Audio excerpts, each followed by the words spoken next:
Portland, a Caucasian man has asked an African American man to impregnate his wife because he felt ashamed of his white privilege. Peyton Wesley, 43, has convinced one of his African American employees to become the genetic father to his child because he feels ashamed of the privileged status he has endured all his life as a white Caucasian male. Tyrone DeAndre, 36, who works at the cement manufacturer where Wesley is an executive manager, says he was first surprised by the demand but eventually was convinced to do it. "It's not every day that one of your bosses asks you to impregnate his own wife," Tyrone DeAndre told reporters. "At first, I thought he was crazy. I mean, I barely knew the guy.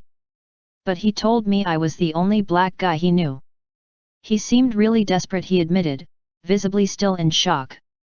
"As long as I wouldn't have to pay for child support, I said I wouldn't mind," he eventually conceded.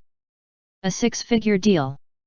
Although Peyton Wesley would not say publicly how much he gave to Tyrone DeAndre in financial retribution for becoming the biological father of his first child, he did finally admit the amount was in the six figures. "As a white man, my life has been so easy.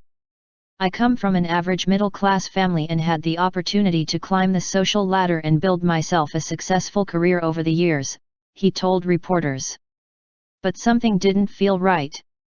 I felt guilty of all this wealth and I wanted to give back to others who did not have this privileged life I have been blessed to have simply because I was born with this specific skin color," he explained, visibly emotional. Six figures may sound a scandalous number to pay someone to father your child, but there is no price to wash off the guilt of carrying the weight of hundreds of years of slavery and injustice caused by my ancestors to the African American community, he added. Although Tyrone DeAndre originally had only worked at the factory for a few months before Wesley proposed him his surprising demand, Wesley says DeAndre, he and his wife have grown very fond of each other over the past year and hopes DeAndre will play an important role in his child's life in the future.